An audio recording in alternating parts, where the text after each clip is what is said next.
الحمد لله نحمده ونستعينه ونستغفره ونعوذ بالله من شرور أنفسنا ومن سيئات أعمالنا من يهده الله فلا مضل له ومن يضلله فلا هادي له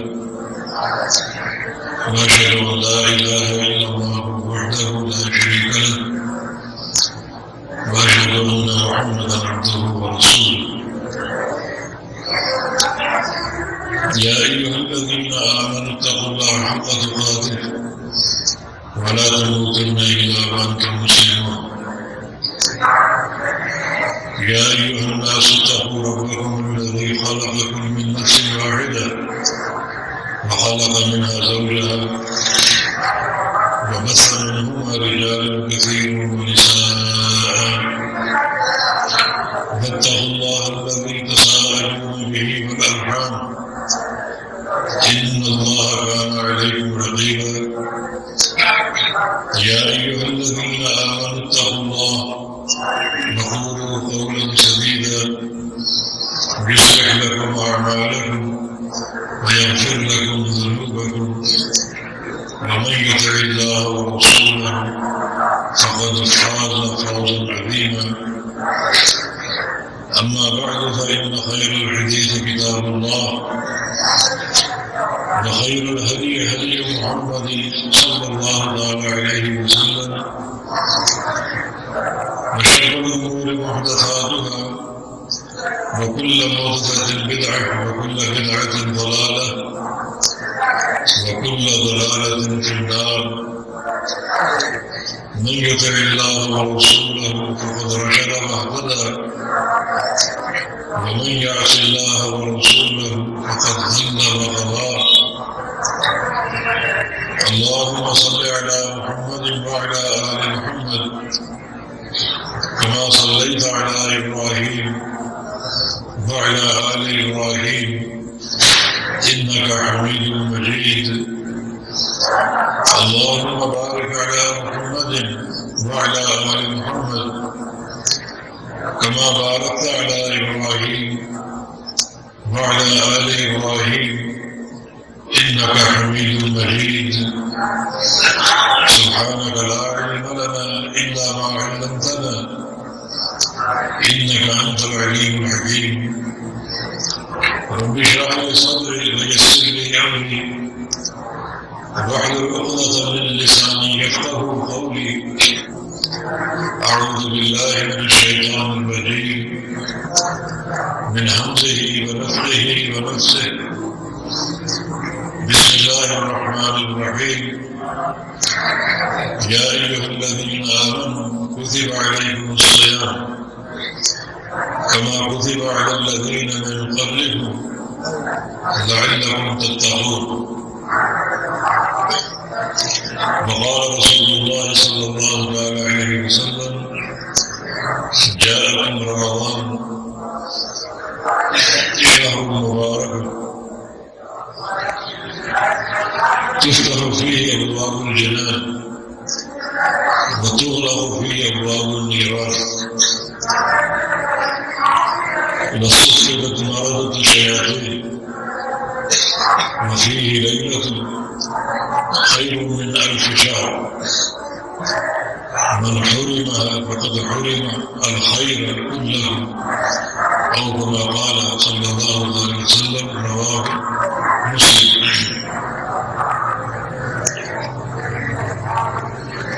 جماع رمضان قیامت پر آپ سب کو مبارکباد پیش کرتا ہوں اس مہینے کی مبارک دینا نبی علیہ السلام کی سنت ہے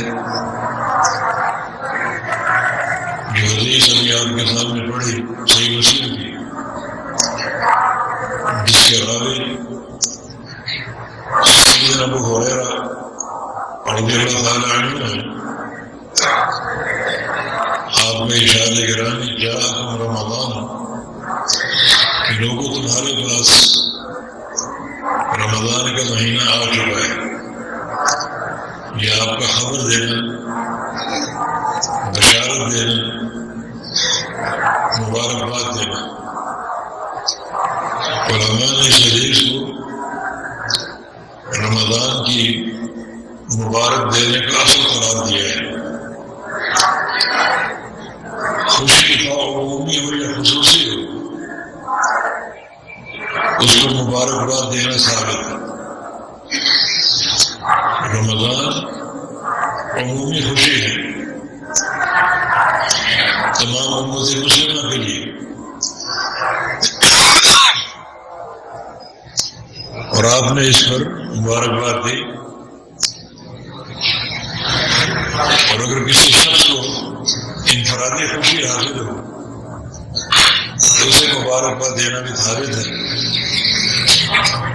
چنانچہ صحیح بخاری میں کعب بن مالک رضی اللہ تعالیٰ عنہ کی توبہ کا قصہ ہے۔ جنگ تبوک سے پیچھے رہ گئے تھے اور کوئی عذر بھی نہیں تھا، تو اس سے نبی علیہ السلام نے مکمل بائیکاٹ فرمایا۔ تمام صحابہ نے بائیکاٹ کیا،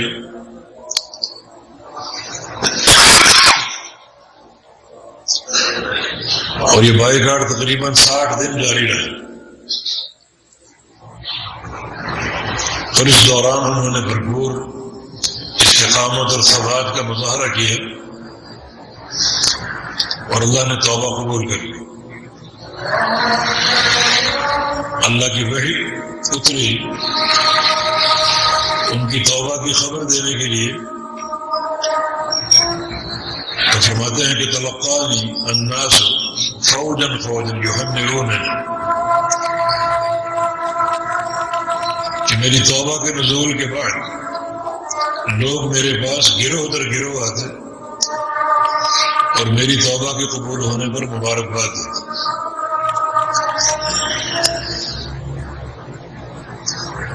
یہ خصوصی خوشی پر مبارکباد دینا ہے، دونوں ثابت ہیں۔ رمضان کی مبارکباد کیوں نہ دی جائے؟ یہ ایک انتہائی بابرکت مہینہ، جاءکم رمضان شہر مبارک، یہ مبارک مہینہ ہے، برکت والا۔ برکت عربی کا لفظ ہے جس کا معنی ایک چیز کا بڑھ جانا اور زیادہ ہو جانا۔ رمضان اس معنی میں بابرکت مہینہ ہے کہ اس میں جو خیر آپ چاہیں وہ بڑھ سکتی، اعمال صالحہ کی، توبہ کی، اللہ تعالیٰ کی رحمت کی، بخشش کی، رزق میں اضافہ ہو سکتا ہے، وہ بھی ایک خیر ہے۔ تو جس چیز کی خیر آپ چاہیں وہ خیر بابرکت ہو سکتی ہے اور وہ بڑھ سکتی ہے آپ کے تصورات سے بھی زیادہ۔ شہر مبارک بابرکت مہینہ، فرمایا کہ تفتح فیہ ابواب الجنان، اس مہینے میں جنت کے دروازے کھول دیے جاتے ہیں۔ یہ ایک تشویق اور ترغیب ہے۔ اور ایک حدیث میں لم تغلق منہا باب، کوئی دروازہ بند نہیں رہتا، سب کھل جاتا ہے۔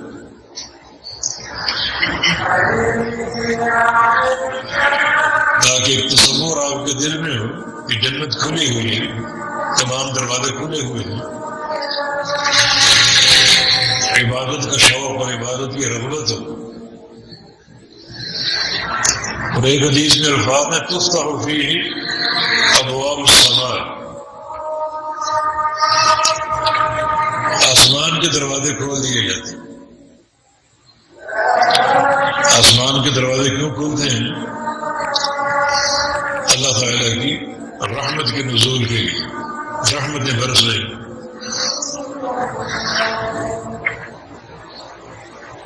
اور ایک چیز آپ کو بطور یاد دہانی کہ دروازے کھلے ہیں آسمان کے، جو نیکی کرو گے اوپر کو پہنچے گی، جب بھی توبہ کرو گے ان دروازوں کے ذریعے اللہ تعالیٰ تک پہنچے گی۔ اور یہ بھی ایک ترغیب کا انداز ہے کہ آسمانوں کے دروازے کھول دیے جاتے ہیں تاکہ نیچے سے آپ کے اعمال اوپر کو جائیں اور اوپر سے رب تعالیٰ کی رحمتوں کا نزول ہو۔ زمین کی پشت پر آپ توبہ کریں اور آسمانوں سے اس توبہ کی قبولیت کی سند آ جائے۔ آسمانوں کے دروازوں کا کھل جانا بہت بڑی خیر ہے۔ طبرانی وغیرہ میں ایک روایت ہے، نبی علیہ السلام کو بعض صحابہ نے دیکھا ہے جن میں سلمہ بن اکوع کا نام بھی ہے کہ آپ صلی اللہ علیہ وسلم سورج ڈھلتے ہی ظہر کے وقت وضو کر کے تیار ہوتے تھے، اور جو ہی سورج کا زوال ہوتا تو آپ ظہر کی سنتیں پڑھنا شروع کر دیتے۔ اس پر آپ سے پوچھا گیا کہ آپ اتنے اہتمام سے اس وقت کیوں تیار ہوتے ہیں اور سنتیں فوراً ادا کرنا شروع کر دیتے ہیں؟ تو فرمایا کہ سورج کے ڈھلتے ہی آسمانوں کے دروازے کھول دیے جاتے ہیں۔ تو میری چاہت اور خواہش ہوتی ہے جب یہ دروازے کھلے ہوں تو میں نماز میں ہوں، اللہ تعالیٰ کی اطاعت میں ہوں اور کوئی نیکی کر رہا ہوں، اور اس وقت کی یہی نیکی ہے کہ ظہر کی سنتیں ادا کی۔ تو یہ پورا مہینہ دروازے کھلے ہوئے، دن بھی اور رات بھی۔ اعمال صالحہ کی انجام دہی ہو اور زیادہ یہ گھڑیاں اللہ اور اس کے رسول کی اطاعت میں گزاری جائیں، تو ان کھلے دروازوں سے اللہ تعالیٰ کی رحمتیں برسے گی۔ تو یقیناً یہ اللہ تعالیٰ کی طرف سے بڑا ایک انعام ہے، یہ ماہ رمضان کی صورت۔ اور اغلقت فی ابواب النیران، جہنم کے دروازے بند کر دیے جاتے ہیں۔ اور ایک اور روایت میں فلم تفتح یا فلم یفتح منہ باب، کوئی دروازہ کھلا نہیں ہوتا، ہر دروازہ بند ہوتا ہے، تمام دروازے بند کر دیے جاتے ہیں اس ماہ مبارک میں۔ یہ بھی ایک ترغیب اور تشویق کا انداز ہے کہ جہنم بند ہو چکی، دروازے بند ہو چکے ہیں، جنت کے دروازے کھل چکے ہیں، آسمانوں کے دروازے کھل چکے ہیں۔ ہر لمحہ نیکی کا لمحہ ہے، توبہ کا لمحہ ہے، تاکہ ان دروازوں سے اللہ تعالیٰ کی طرف سے قبولیت، توبہ کی قبولیت اور اعمال کی قبولیت اور رحمتوں کا نزول اللہ تعالیٰ کی طرف سے ہو۔ اور صفدت فیہ مردۃ الشیاطین،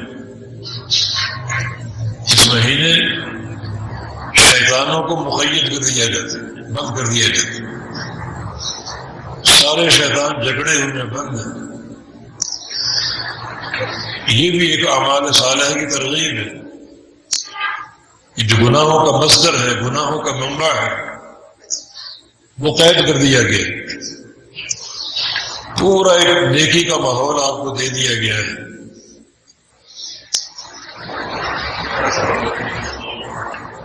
ہر گناہ کی حرکت شیطان کی طرف سے ہوتی ہے، وہ تو مقید ہے۔ اور یہ حدیث اس بات پر بھی دلیل ہے، یہ فیصلہ ہو جاتا ہے کہ انسانوں میں سے شیطان کون کون ہے۔ جنی شیطان تو بند ہے، من الجنۃ والناس، دو قسم کے شیاطین، کچھ جنوں سے کچھ انسانوں سے۔ تو آج ان رمضان المبارک میں یہ بات واضح ہو جاتی ہے کہ انسانی شیطان کون کون، اور اگر کسی کو اس ماہ مبارک میں بھی نیکی کی توفیق نہیں ملتی، وہی گناہوں کا معاملہ، اللہ کی اطاعت سے دوری، نبی علیہ السلام کی فرما برداری سے دوری، مانا وہ انسانی شیطان جو شیطان کا محرک، جو گناہ کا محرک شیطان، جنی شیطان تو مقید ہے۔ اب یہ گناہ کیوں ہو رہے ہیں اور کون کر رہا ہے؟ یہ حدیث اس بات کا فیصلہ کرتی ہے کہ اللہ تعالیٰ نے جو قرآن میں دو قسم کے شیطانوں کا ذکر کیا ہے، ایک جنوں میں سے اور ایک انسانوں میں سے، تو جنی شیطان تو بند ہے، اب کون کون گناہ کر رہا ہے؟ جنی شیطان کی تحریک تو بند ہو چکی ہے، اب یہ معصیتیں کیوں ہو رہی ہیں اور کون کر رہا ہے؟ مانا وہ لوگ انسانی شیاطین ہیں جو جنی شیاطین کی صحبت میں پورا سال گزارتے ہیں، اور اس صحبت کے اثرات رمضان کے مہینے میں بھی دکھائی دیتے ہیں۔ یہ حدیث پر یہ غور کر کے روح کہاں اٹھتی کہ ہمارے معاشرے میں بہت سے انسانی شیطان موجود ہیں جو گناہوں پر گناہ کا ارتکاب کرتے ہیں اور معصیتیں اپناتے ہیں،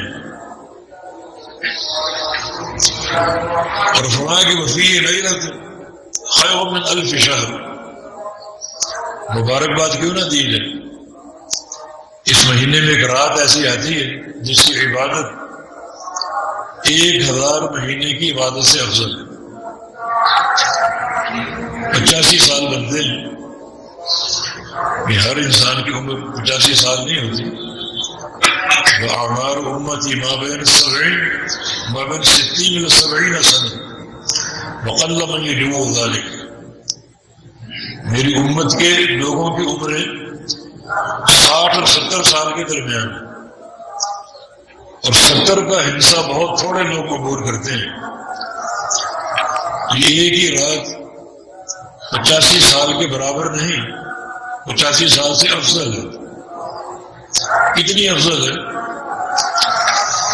اس کا تعین نہیں، جتنا آپ میں اخلاص ہے، جتنا ایک جذبہ اور شوق ہو،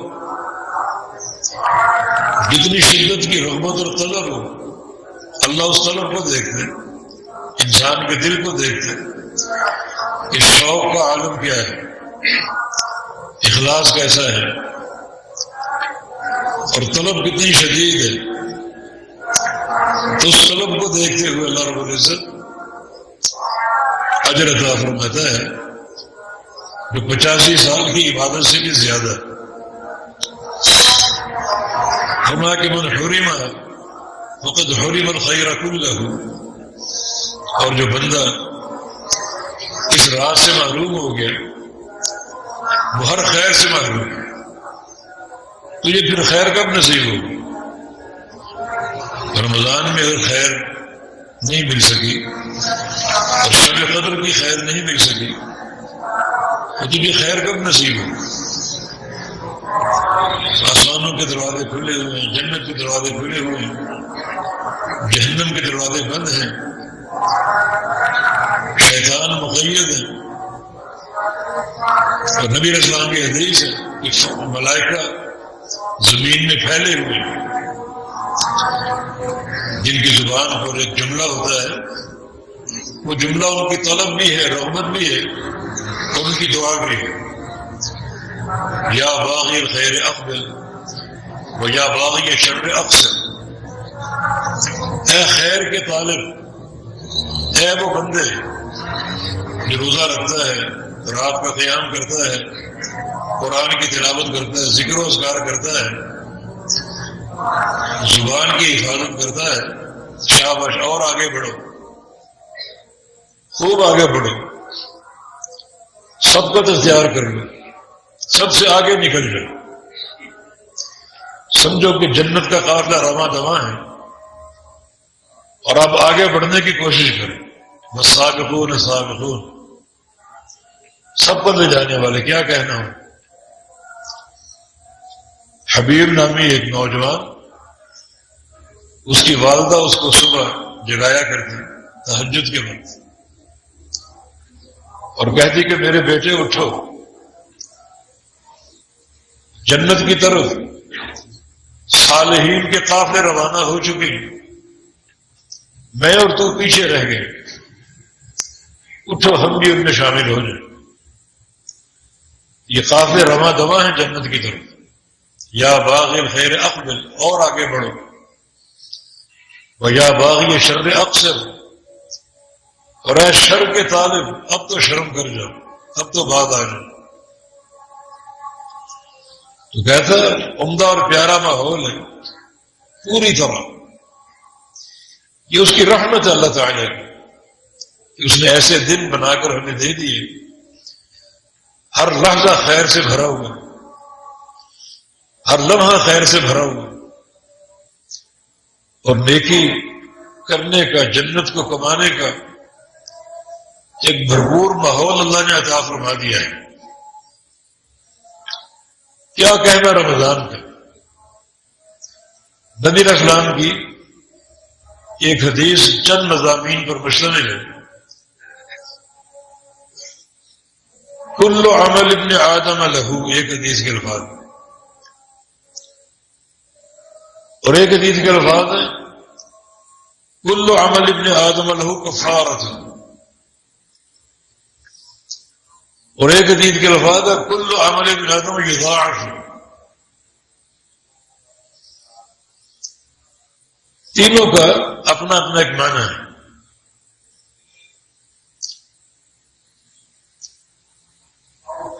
کل عمل ابن آدم یضاعف،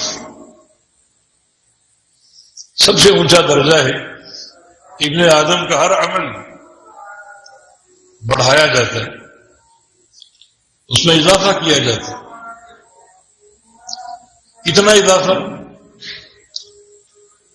الحسنۃ بعشرۃ امثالها، ہر نیکی 10 گنا، الی 700 ضعف، 700 گنا تک، الی ما شاء اللہ، جہاں تک اللہ چاہے.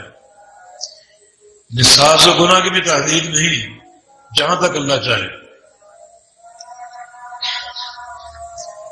ہر نیکی چلے 700 گنا. آپ ایک حج کر کے آئیں، 700 حجوں کا ثواب ہے. ایک درہم خرچ کر دیں، 700 دراہم کا ثواب ہے. یہ ہر نیکی کے تعلق سے. الا الصوم، سوائے روزے کے. فإنه لي وأنا أجزي به، روزہ میرے لیے ہے اور اس کی جزا میں دوں گا. اللہ فرما رہا کہ جو بھی نیکیاں دین اسلام میں ہیں ان کی جزا اور ان کا ثواب الملأ الاعلیٰ کو معلوم ہے. فرشتوں جو اعمال کا ثواب لکھتے ہیں، جہاد کا یہ ثواب ہے، قیام اللیل کا یہ ثواب ہے، حج کا یہ ثواب ہے، عمرے کا یہ ثواب ہے، انہیں معلوم ہے. جب روزے کی باری آتی ہے تو اپنا قلم رکھ دیتے ہیں کہ یا اللہ روزے کے ثواب آپ کو علم نہیں، کیا لکھیں. اللہ فرماتے ہیں کہ فإنه لي وأنا أجزي به، یہ نیکی میرے لیے، اس کا بدلہ میں دوں گا. وأرحم الراحمین، اور ملک الملوک، بادشاہوں کا بادشاہ، اگر بادشاہ کہے کہ فلاں بندے کو انعام میں دوں گا، حالانکہ ہر چیز دینے کے لیے اس کے موکل موجود ہیں، اس کے وکلاء موجود ہیں. اگر فلاں بندے کو انعام میں دوں، وہ انعام کو کیا نہیں ہو، کیا اس کی عظمت اور کیا اس کی برکتیں ہیں. یہ میرے لیے، اس کی جزا میں دوں. یہ ایک حدیث کا معنی ہے. یہ وہ انسان ہے جس کے پلے میں گناہ نہیں تھے، نیکیاں کرتا تھا، اعمال صالحہ کرتا تھا، گناہ اگر ہو بھی گئے تو توبہ کر کے معاملہ صاف کر لیا، اللہ تعالیٰ کے پاس پہنچا بغیر گناہ ہوگی، توبۃ النصوح کے ذریعے۔ اب جو اس کے سارے اعمال ہیں ان کا اجر بڑھ چڑھ کر ملے گا۔ یہ 700 گنا تھا سوائے روزے کے، فَإِنَّهُ لِي وَأَنَا أَجْزِي بِهِ، یہ میرے لیے ہے اور اس کی جزا میں دوں گا۔ اس جزا کی مقدار کا تعین نہیں ہے، وہ ملک الملوک کتنا دے گا وہی جانتا ہے۔ میرے لیے کیا مانا؟ یدع طعامہ وشرابہ وشہوتہ من اجلی، یہ بندہ اپنا کھانا پینا اور خواہشات نفس میرے لیے چھوڑتا تھا، اور اس کی نیکی میرے لیے تھی، کسی کو نظر نہیں آتی تھی۔ اب اندر روزہ کس کو معلوم؟ ہاں، اب خود تماشا نہ بنے اور تماشا کھڑا نہ کرے۔ کچھ لوگ ڈنڈورا پیٹتے ہیں کہ آج رات سحری نہیں کر سکے، آج بڑی گرمی ہے، بڑی پیاس لگ رہی ہے، اور ڈنڈورا پیٹ کر اپنی حماقت سے وہ جو اللہ اور بندے کے مابین ایک تعلق ہے اس کو توڑ ڈالتے۔ تو کسی کو بتانے کی ضرورت کیا ہے کہ مجھے پیاس لگ رہی، مجھے بھوک لگ رہی، رات سحری نہیں کر سکا۔ جس کو بتا رہے ہو وہ آپ کو کچھ کھلا دے گا، کچھ پلا دے گا، وہ فائدہ آپ کا کر دے گا؟ نہیں، سراسر حماقت۔ اس کو راز بنا کر رکھو، یہ میرے لیے ہے، کسی کو خبر نہ ہو کہ آپ کی بھوک کا اور پیاس کا عالم کیا ہے۔ اس کو میرے لیے بنا کر رکھو، اس کو چھپا دو دنیا کے لوگوں سے، میں تمہارا اجر چھپا دوں گا۔ دین اسلام میں اس کی مثالیں موجود ہیں۔ تتجافى جنوبهم عن المضاجع يدعون ربهم خوفا وطمعا، ایک قسم کے لوگوں کے کردار کا ذکر ہے کہ راتوں کو ان کے پہلو بستروں سے جدا ہوتے ہیں، کمرہ اکیلے کمرے میں تنہائی بھی ہے، تاریکی بھی ہے، بستر چھوڑ دیتے ہیں اور تنہائی میں اللہ تعالیٰ سے راز و نیاز کرتے ہیں، رب تعالیٰ سے ایک تعلق جوڑ دیتے ہیں۔ دعائیں ہو رہی ہیں، نفل پڑے جا رہے ہیں، کوئی نہیں جانتا، گھر کے افراد بھی نہیں جانتے اس کمرے کی تاریکی میں کیا ہو رہا ہے۔ مانا یہ نیکی اللہ کے لیے خالص ہے۔ فرمایا کہ فلا تعلم نفس ما اخفی لهم من قرۃ اعین، ان بندوں کی آنکھیں میں نے کیسے ٹھنڈی کرنی ہے قیامت کے دن، کوئی نہیں جانتا۔ میں نے کیا کچھ ان کے لیے تیار کر رکھا ہے، فرشتے بھی نہیں جانتے۔ سفیان ثوری کا قول ہے کہ اخفوا عملا فاخفى اللہ جزاءہ، انہوں نے عمل پوشیدہ رکھا، کسی پر ظاہر نہیں ہونے دیا، اللہ تعالیٰ نے اس عمل کی جزا کو پوشیدہ رکھ دیا۔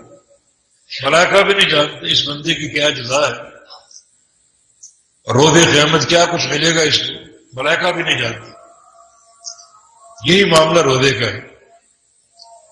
یہ ایک جملہ نبی علیہ السلام کی اس حدیث کے مضمون کا، ہر عمل بڑھایا جاتا ہے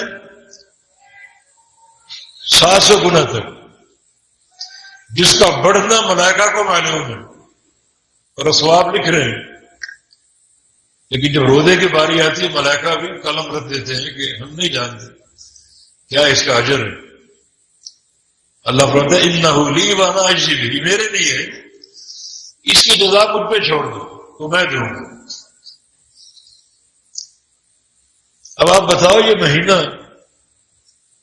اس کو ہم ضائع کرنے کے متحمل ہو سکتے؟ اپنی روٹین تبدیل کر لو، اس مہینے میں الگ تھلگ ہو جاؤ۔ یہ خلوتوں کا مہینہ ہے،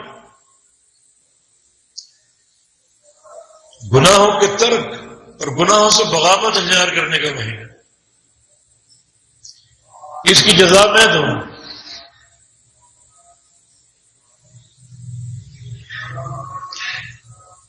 اسی حدیث کا ایک اور مضمون، لِكُلِّ عَمَلِ ابْنِ آدَمَ كَفَّارَةٌ إِلَّا الصَّوْمَ،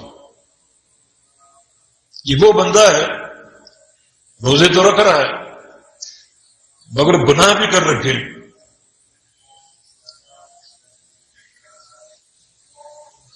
اور گناہوں سے توبہ نہیں کر سکا، تو جتنے بھی انسان کے عمل ہیں ان کے لیے گناہوں سے کفارہ بننا ہے۔ نمازیں ہیں اللہ تعالیٰ قبول کر کے بندے کو گناہوں سے پاک کر دے گا، حج ہے اللہ تعالیٰ قبول کر کے بہت سے گناہ معاف کر دے گا، عمرے ہیں اللہ تعالیٰ قبول کر کے بہت سے گناہ معاف کر دے گا۔ یہ اعمال صالحہ جو ہیں یہ گناہوں کے بخشش میں خرچ ہو جائیں گے۔ نماز خرچ ہوگی، اتنے گناہ تھے چلو وہ بخش دیے گئے، حج کیے تھے وہ خرچ ہو گئے، اتنے سارے گناہ تھے اس میں خرچ ہو گئے وہ معاف ہو گئے، بہت سے عمرے کر رکھے، جہاد کر رکھا ہے، گناہ بھی بے تحاشا، یہ اعمال ان گناہوں کی بخشش میں خرچ ہو، کفارہ بن گئے اعمال، الا الصوم، سوائے روزے کے، کیونکہ روزے کے تعلق سے انا اجزی بہی کا وعدہ ہے، اس کی جزا میں نے دینی، اللہ کا وعدہ ہے۔ اب اعمال صالحہ تو گناہوں کی بخشش میں استعمال ہوگی، جنت کے لیے کیا ہے تیرے پاس؟ جو نیکیاں تم نے کر رکھی ہیں وہ معاملہ برابر برابر ہو گیا، نیکیاں بھی تھی گناہ بھی تھی، اور وہ نیکیاں گناہوں کی بخشش کا سبب بن گئی۔ اب جنت کے داخلے کی برہان کیا ہے؟ الا الصوم، سوائے روزے کے، انا اجزی بھی، اس کی جزا میں نے دینی ہے۔ روزہ گناہوں کی بخشش کا باعث بھی ہے، اور وہ نیکی جو برقرار رہے گی، یعنی استعمال ہو کے خرچ نہیں ہوگی، اس کا اجر و ثواب قائم رہے گا، اللہ عطا فرمائے گا، وعدہ کر رکھا ہے۔ ہر عمل گناہوں کا کفارہ ہو سکتا ہے سوائے روزے کے، وہ کفارہ بھی ہے اور جزا بھی ہے، اجر بھی ہے۔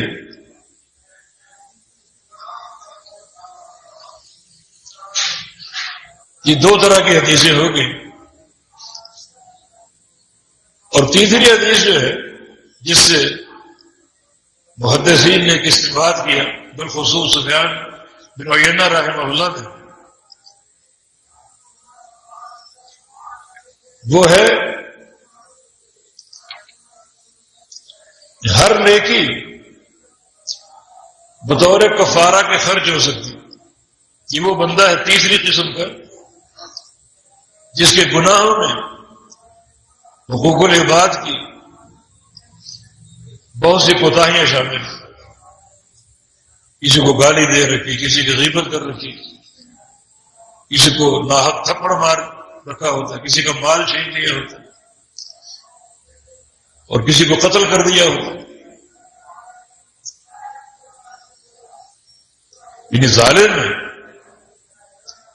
اللہ تعالیٰ نے قیامت کے تصفیہ کے لیے اور عدل کو قائم کرنے کے لیے ظالم اور مظلوم دونوں کو جمع کرے، اسی معنی میں اس دن کو یوم الجمع کہا جاتا ہے، جمع کا دن۔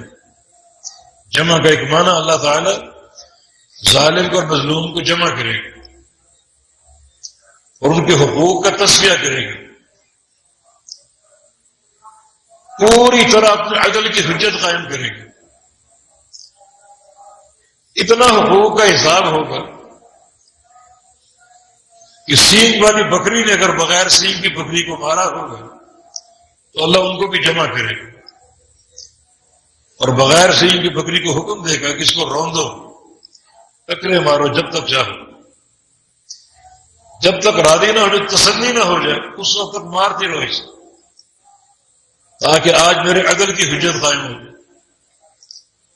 اس سے ثابت ہوتا ہے کہ جو حقوق کا معاملہ ہے بڑا سنگین ہے، جانوروں کا حساب نہیں، مگر جانوروں میں حقوق کا حساب ہوگا، اور اللہ تعالیٰ مظلوم کو انصاف دلائے گا ظالم سے۔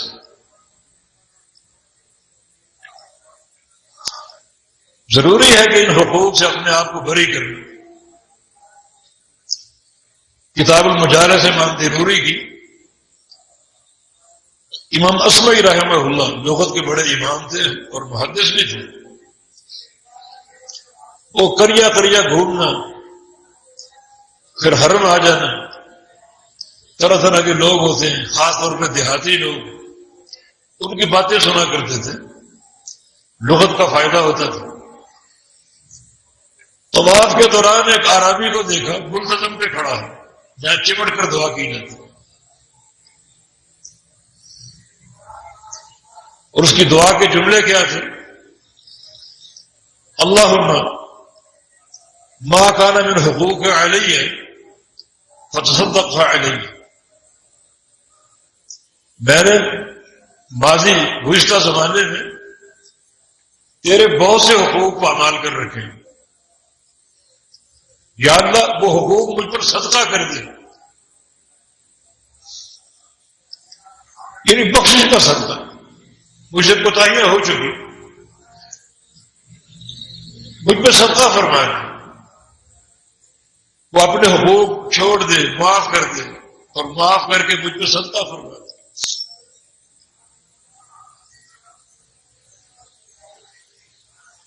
وما كان من حقوق الناس علی فتحملها عنی، اور میں نے لوگوں کو بھی بڑے حقوق پامال کر رکھے، یا اللہ وہ سارے حقوق تو اپنے ذمہ لے، میری جان چھوڑا، میری جان چھوڑا دے، وہ حقوق اپنے ذمہ لے لے۔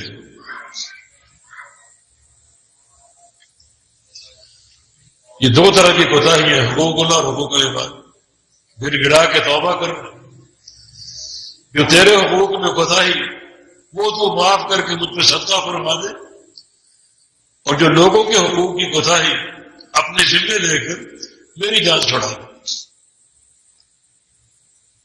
اور یا اللہ میں تیرے گھر کا مہمان ہوں، تو سب سے بڑا میزبانی کرنے والا، مجھ سے پوچھے گا نہیں کہ میرے مہمان تجھے کیا چاہیے،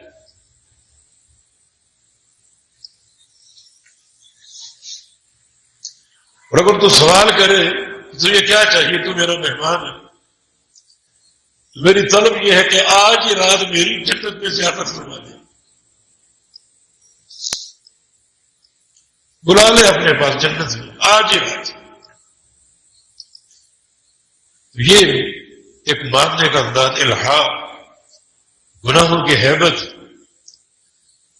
تو قیامت کے دن قنطرہ پر دونوں کو جمع کیا جائے کہ ظالم کو مظلوم کو، اس وقت ظاہر ہے کہ تصفیہ نیکی اور گناہوں کی صورت میں ہوگا۔ قیامت کی کرنسی درہم و دینار نہیں ہے، مگر نیکی اور گناہ ہے۔ صحابہ نے پوچھا تھا کہ آپ نے فرمایا کہ ہم خالی ہاتھ آئیں گے تو تصفیہ کیسے ہوگا، لوگوں کو کیا دے کر راضی کریں گے؟ فرمایا قیامت کا تصفیہ جو ہے وہ دنیا کے مال سے نہیں، درہم و دینار سے نہیں، بالکل تہی دست اور تہی دامن آؤ گے۔ ہاں، قیامت کا تصفیہ جو ہے وہ نیکیوں کے ساتھ، بالحسنات والسیئات، نیکیوں اور گناہوں کی تقسیم کے ساتھ نیکیاں تقسیم ہوں گی۔ آپ کے مظالم میں کسی کو مارا، کسی کی غیبت کی، فلاں کو نماز دے دو، فلاں کو زکوٰۃ دے دو، فلاں کو صدقہ دے دو، فلاں کو حج دے دو، فلاں کو اس کے عمرے دے دو، یہ نیکیاں بڑھ رہی ہیں، حقوق العباد کے تصفیے کا کفارہ بن رہی ہیں۔ چلتے چلتے روزے کی باری آ گئی، فَإِنَّهُ لِي وَأَنَا أَجْزِي بِهِ، روزہ میرے لیے، اس کی جزا میں نے دینی، حقوق باقی ہیں، نیکیاں بڑھ چکی ہیں، آخری نیکی روزہ بچی، تو اس کی جزا دینے کا میں نے وعدہ کیا۔ اللہ تعالیٰ اس مرحلے پر اس بندے کے باقی جرائم اور باقی جو حقوق بے پامالی کی اپنے ذمہ لے لے، اپنے ذمہ لے کر اس مظلوم کو 1 ہو یا 10 ہو اپنی طرف سے دے کر راضی کرے گا۔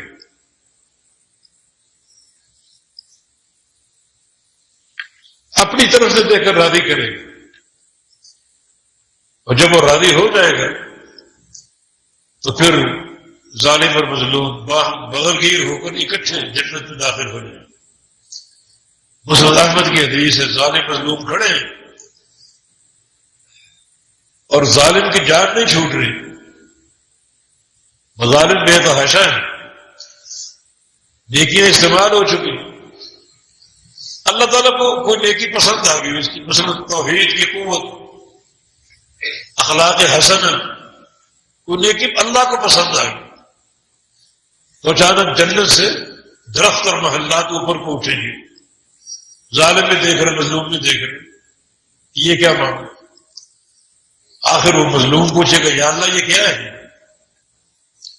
اللہ تعالیٰ فرمائے گا یہ تیرے لیے مجھ سے ایک سودا کر لے۔ یا اللہ میں سودا کروں؟ ہاں، وہ سودا یہ ہے کہ یہ سب لے لے، اس بندے کی جان چھوڑ، اس کو معاف کر۔ اللہ تعالیٰ تدبیریں فرمائے اپنے بندوں کی بخشش میں، روزہ اس میں سر فہرست، ایسا روزہ رکھو، ایسے یہ دن گزارو، ایسی راتیں گزارو کہ اللہ تعالیٰ کو روزے پسند آ جائے۔ اللہ نے پسند کر لیے، سمجھے کہ یہ اخروی بخشش کا ایک بڑا سہارا اور ذریعہ ہے۔ تو ہر عمل کے لیے کفارہ ہونا ہے سوائے روزے کے، فَإِنَّهُ لِي وَمَا يَجْزِي، میرے لیے اس کی جزا میں ہوں۔ تو جزا دینے کی مختلف صورتیں، اور جزا دینے کا معنی یہ بھی ہے کہ اتنا بڑھا چڑھا کر کہ ان کا ہم تصور نہیں کر سکتے۔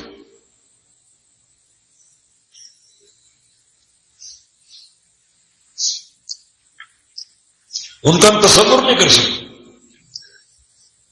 یہ بڑا قیمتی مہمان ہمارے پاس ہوگی، ابھی آغاز ہے، چوتھا روزہ ہے، ہمیں چاہیے کہ ان دنوں کو ایسا گزاریں بقیہ دنوں سے فرق خاص واضح ہو، اور لعلکم تتقون، مقصد جو ہے تقوی اختیار کرنے کا یہ مقصد دائمی بنے، اور تقوی 2-4 دن کا نہ ہو، ہفتے 2 ہفتے کا نہ ہو، مہینے بھر کا نہ ہو، تو یہ تقوی دائمی بنے۔ 1 مہینہ بڑا وسیع ایک تربیت گاہ ہے، یونیورسٹی ایک تربیت کی، اپنے آپ کو اس میں ڈال دو، جھونک دو، مہینہ بھر اس کے اندر رہو اور کندن بن کر باہر نکلو، بالکل ایک خالص اور کھارا سونا بن کر، اعمال صالحہ کے ساتھ، گناہوں سے پوری طرح بغاوت کے ساتھ۔ اللہ تعالیٰ کو روزہ پسند آ گیا تو یہ سارے جو فوائد حدیث میں نبی علیہ السلام نے بیان کیے یہ سارے حاصل ہو سکتے۔ اس کو کوئی نیکی پسند آ گئی، ہر چیز معاف کر دے، ہر چیز معاف کر دے، جیسے اس بندے کی نیکی پسند آ گئی، اس نے کس اخلاص کے ساتھ، کس فہم کے ساتھ اشہد ان لا الہ الا اللہ پڑھا، اللہ کو پسند آئے، وہ نیکی ایک پرچی بن گئی اور عرش پہ اللہ کے پاس محفوظ ہو۔ قیامت کے دن یہ انسان آئے گا 99 گناہوں کی دفاتر لے کر، 99 رجسٹر گناہوں، اور کل سجل الی مد البصر، ہر رجسٹر کی جو طول و عرض ہے وہ تا حد نگاہ ہوگی، گناہ ہی گناہ، گناہ ہی گناہ، اور اللہ کو اس کی نیکی پسند آ جائے۔ فرشتے جانتے ہیں کہ آج کا حساب بہت تیز ہے، بندے کے 99 دفاتر کھلے ہوئے، نیکی ہے ہی نہیں، چلو جہنم کی طرف۔ وزن کے لیے کچھ ہے ہی نہیں تمہارے پاس. کچھ نیکی ہو تو تولا جائے. یہاں تو گناہ ہے گناہ. انہیں کس چیز سے تولا جائے؟ چلو جہنم کی طرف. رخ جہنم کی طرف پھیر دیا جائے گا. اللہ فرمائے گا ملائکہ لا تعجلوا علی عبدی، میرے بندے پر جلدی نہ کرو، رک جاؤ. ان لہ عندی حسنہ، اس کی ایک نیکی میرے پاس موجود ہے، میں نے سنبھال کے رکھی.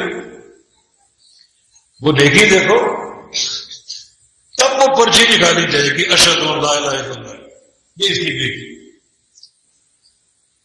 بندہ دیکھے گا کہے گا این البطاقۃ من رسول اللہ، یہ چھوٹی سی پرچی ان دفاتر کا کیا مقابلہ کرے. مگر اللہ فرمائے کہ احضر وزن، میرے بندے جاؤ ترازو کے پاس جاؤ، میزان کے پاس جاؤ، اپنے وزن کا خود مشاہدہ کرو، خود دیکھو اپنے وزن. پھر کیا ہوگا؟ ثقلت البطاقۃ وطاشت الصحف، پرچی بھاری پڑ جائے گی اور وہ دفاتر ہلکے پڑ جائیں گے، اوپر کو اڑنے لگیں گے. چھوٹی سی پرچی نے وزٹروں کے پرخے اڑا دیا. پرچی کیا ہے؟ اللہ کی توحید. نبی رسول نے فرمایا لا يدخل مع اسم اللہ شیء، بھلا اللہ کے نام کے مقابلے میں کوئی چیز بھاری ہو سکتی؟ اس کے دل میں کیا اللہ کی عظمت محسوس تھی؟ اس نے کس اقرار کے ساتھ یہ کرنا پڑا؟ کیسی اس کی گواہی تھی؟ کیسا فہم تھا؟ کیسی شدت کی معرفت تھی؟ اللہ کو پسند آ گئی اور 99 دفاتر کے پرخجے اڑا دی. اسے ایک نیکی، اس میں ایک درس ہے کہ توحید پر محنت کرو. نوح علیہ السلام نے یہ وصیت اپنے بیٹے کو دی، 950 سال خدمت کی، لا الہ الا اللہ کی. بیٹے دنیا سے جا رہا ہوں، اب یہ علم تو یہ تھما کے جا رہا ہوں. 950 سال میں نے لا الہ الا اللہ کی خدمت کی، اب یہ تیرے حوالے. اور بیٹے اس کو اچھی طرح سمجھ بھی لو، قبول بھی کر لو اور سچے اس کے خادم بن جاؤ، اور اس کا یہ مقام جان لو کہ 7واں آسمان 7 زمینیں اگر ترازو کے ایک پلڑے میں اور اکیلا لا الہ الا اللہ دوسرے پلڑے میں ہو، یہ پلڑا بھاری ہوگا اور 7واں آسمان زمینیں اس کے مقابلے میں ہلکے پڑ گئے. توحید کی معرفت بڑی ایک شدت کے ساتھ، شرک کی مذمت اور نفی بڑی شدت کے ساتھ. یہ نیکی وہ نیکی جو اللہ کو پسند آ سکے. اخلاق حسنہ کا برتاؤ کرو. اثقل الشیء فی المیزان خلق الحسن، اللہ کے میزان میں سب سے بھاری شے اخلاق حسنہ. تو عقیدے کی قوت ہو، اخلاق حسنہ. اور یہ جو ایک مہمان ہمارے پاس موجود اللہ تعالیٰ کا روزے کی صورت میں اس کا خوب اہتمام حق ادا کرتا ہے. یقیناً وہ اعمال جو اللہ کو پسند آنے والے ہیں، ان اعمال کی برکت سے اللہ تعالیٰ اپنے حقوق بھی معاف کر دے گا، حقوق الناس بھی معاف کر دے گا، اور مظلوموں کو اپنی رحمت سے اتنا دے گا کہ وہ راضی ہو جائیں گے، خوش ہو جائیں گے. یقیناً یہ نیکیوں کا ایک موسم بہار ہے. ہر لحظہ نیکی سے بھر دو اور اکثر وقت تنہائی میں گزارنے کی کوشش کرو. تلاوت قرآن کا مہینہ، اللہ کے ذکر کا مہینہ. اللہ کے نبی سے پوچھا گیا افضل روزہ کون سا ہے؟ تو میں کہ اکثر روز اللہ ذکر، جس میں زیادہ اللہ کا ذکر وہ سب سے افضل روزہ. اللہ تعالیٰ سے توفیق کی سزا ہے کہ اللہ تعالیٰ ہمیں اس مہینے کا حق ادا کرنے کی توفیق دے دے. ہم کمزور اور ناتواں ہیں، اللہ رب العزت ہمارے اندر وہ صلاحیت پیدا کر دے، وہ قوت پیدا کر دے اس ماہ صیام کا حق ادا کر دے. دنوں کا بھی راتوں کا بھی. دن کا اپنا مزاج ہے، راتوں کا اپنا مزاج ہے، اور دن کے اپنے اعمال، راتوں کے اپنے اعمال. اللہ تعالیٰ کو ادا کرنے کی توفیق دے دے اور اللہ تعالیٰ اس ٹوٹی پھوٹی عبادات کو قبول فرما دے. یہ روزہ ہماری بخشش کا باعث بن دے اور اللہ ہم سے راضی ہو جائے. اپنی رحمت سے ڈھانپ لے، جو آسمانوں کے دروازے کھول رکھے، ان دروازوں سے اللہ تعالیٰ کی رحمت کا ہماری نزول ہو، اور اللہ ہماری جھولیوں کو، ہمارے گھروں کو، اہل و اولاد کو رحمت سے بھر دے. اقول قولی هذا واستغفر الله لي ولكم واخر دعوانا الحمد لله رب العالمين.